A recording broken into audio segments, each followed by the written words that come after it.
time his grandmother died, and obviously his grandmother was really important to him.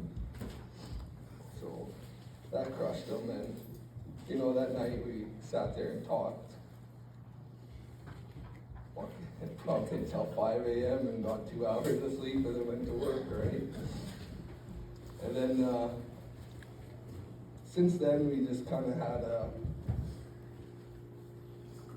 we were just really close. I only lived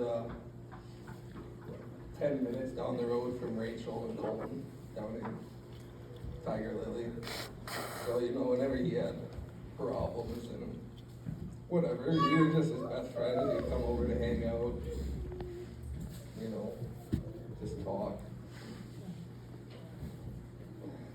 Me and him were actually me and him kind of shared the weird same obsession of old 90s styles Chevy trucks. So that was something we always kind of clicked on too. Me and him were actually out hunting last hunting season in his old OBS Chevy, and just cruising the back roads in Swan Hills, looking for the next deer to shoot. We both got a tag to fill, right? And unbeknownst, well, actually, he told me he had his pal, but it was still coming in the mail. It wasn't.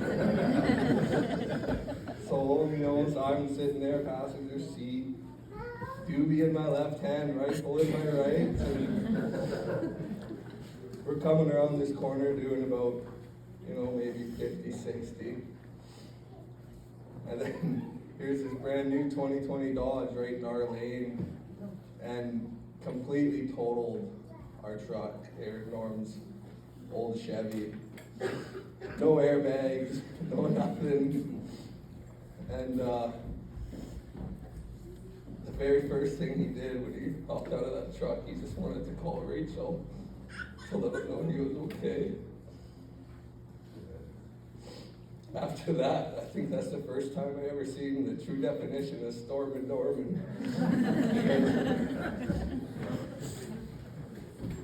Yeah, he was so mad because obviously this guy was in our lane, another hunter as well, and he ends up, obviously calling the cops because this guy was trying to put blame on him, and cops get there. They're like, okay, put the guns aside. The guns were obviously in the truck, but they asked Norm for his pal, and he didn't have it. So he gets arrested on the spot, and that's when he called. He was trying to explain the situation to the cop, I have my pal, it's in the mail, it's coming. He's like, we were hunting out with my stepfather, Steve, and Steve was maybe just 2 or 3 range roads away, I think, something like that. So he's like, you know what, if you can get Steve here in 5 minutes, I'm not arresting you and taking you to jail. Steve can take your rifle home.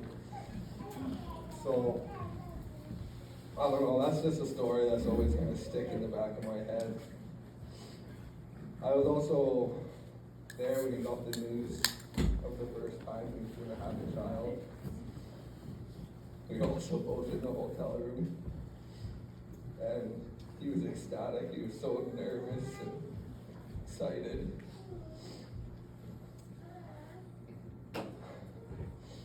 He was actually, I just got married this summer to my wife. He was a groomsman in my wedding.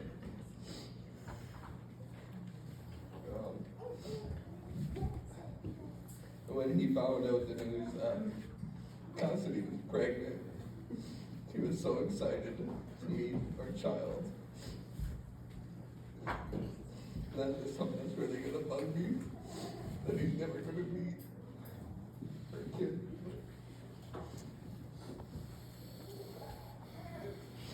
Sorry.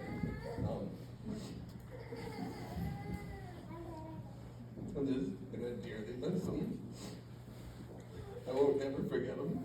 I got a tattoo, my very first tattoo, with his initials in it.